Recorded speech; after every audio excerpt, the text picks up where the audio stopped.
Сәлем достар, бүгінгі видеода біз түрлі формадағы өте жұмсақ әрі дәмді бәліштерді қалай дайындағанымызды көрсетеміз. Ол үшін жылы сүтке дрожж, тұз, сода және бір жұмыртқа қосып жақсылап араластырамыз.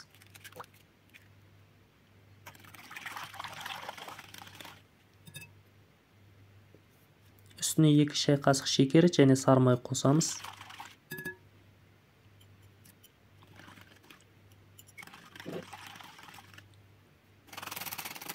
Одан кейін електен өткізілген ұнды араластырамыз.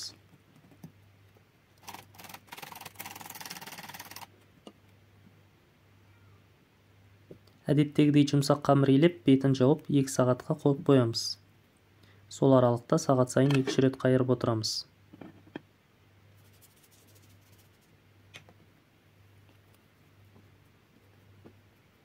Енді дайын қамырдан түрлі формадағы бәліштерді дайындаймыз. Формаларын жасалу жолын видеодан мұқият қарасаңыздар болады.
Дайын болған бәліштерді противенге салып, бетіне жұмыртқа жағып 15 минут көтерілуге қойып қоямыз.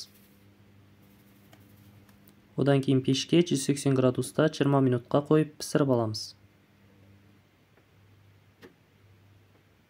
Мінекей достар, бәліштеріміз дайын болды.